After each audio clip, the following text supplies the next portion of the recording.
Eh bien, la Fédération nationale des conseils scolaires francophones, la FNCSF, vient de lancer une série de courts films d'animation pour informer les parents sur les avantages de choisir les écoles françaises. Et nous en parlons ce matin avec la toute nouvelle présidente d'ailleurs de la FNCSF, Mélinda Chartrand. Bonjour, Madame Chartrand. Bonjour, madame. D'abord, quel est l'objectif de réaliser cette série de vidéos intitulée d'ailleurs « Mon école de choix ». Ben, c'est une idée qui était germée il y a environ un an de nos partenaires. Alors, toujours un besoin de mieux connaître la valeur ajoutée de l'éducation en langue française et sa spécificité. Nous avons plusieurs jeunes familles qui déménagent dans plusieurs provinces au Québec et beaucoup de nouveaux arrivants qui ont besoin de savoir c'est quoi les écoles francophones dans nos régions et qu'est-ce qu'on peut offrir à leurs élèves. Alors, plusieurs aussi de familles exogames aussi qui ont besoin de savoir les excellentes qualités de nos écoles. Oui, parce que vous avez d'ailleurs produit ces capsules vidéo en français et en anglais. Oui, en fait, oui, exactement. On voit beaucoup de changements, même comme dans ma région ici, depuis les dernières 30 ans. Des élèves où j'étais à l'école élémentaire sont maintenant mariés à un anglophone et c'est de convaincre ou encourager le parent anglophone de continuer les études pour leurs enfants dans une école francophone. Vous êtes dans quelle région, Madame Chartrand? J'habite dans la région de Niagara, Ontario, alors Sainte-Catherine, Niagara Falls. Oui. Et ce que vous soulevez d'ailleurs, c'est un point commun entre les francophones de tout le pays. Hein? On accueille d'autres cultures. Maintenant, il faut qu'on les convainque de venir dans nos écoles. Oui.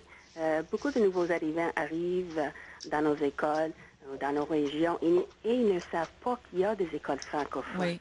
Alors, ils ont peur que leurs enfants n'apprennent pas bien l'anglais. Oui, ça aussi. C'est la réalité. Et comme vous savez, les jeunes ramassent l'anglais, c'est comme une éponge. Oui, on dit que c'est une maladie, l'anglais. Ça s'attrape facilement. Oui, c'est ça. Alors, nous avons embarqué dans cette promotion pan-canadienne pour promouvoir nos écoles. Et c'est évident quand on regarde la croissance dans nos écoles, dans chaque province, il y a toujours une augmentation, ça se fait plusieurs années, de 1 à 3 %.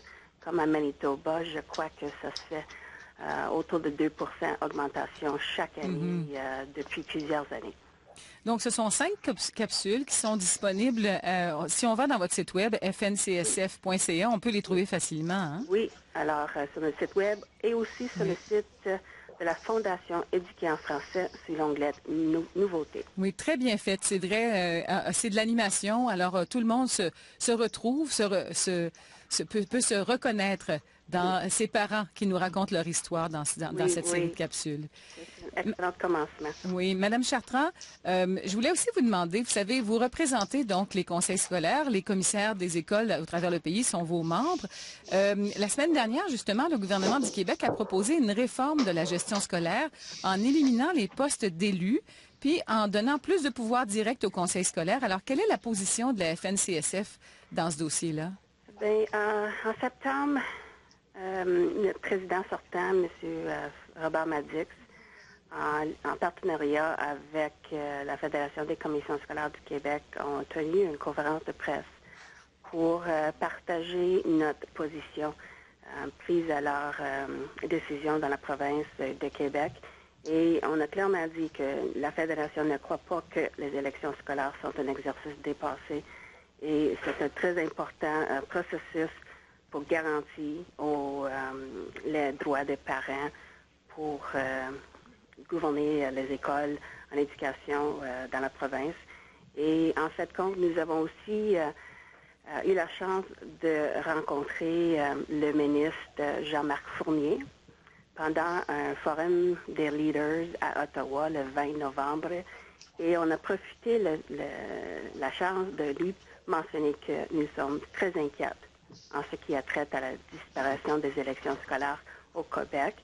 Et sa réponse a été vraiment agréable. C'est une surprise pour nous parce qu'il avait annoncé qu'il y a des ministres, donc lui-même, qui ne sont pas convaincus que ce soit la bonne direction à prendre.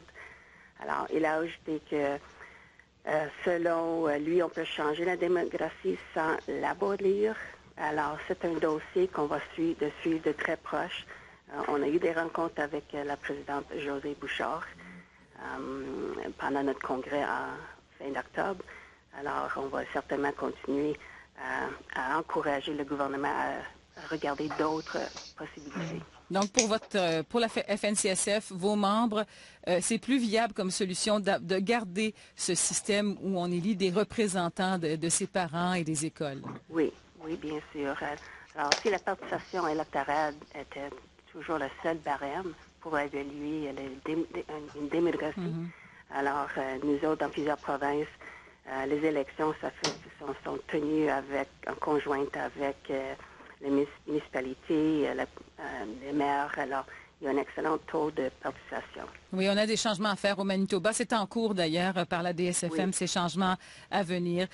Mélinda Chartrand, présidente de la Fédération nationale des conseils scolaires francophones, merci beaucoup de votre temps ce matin. Merci et bonne journée.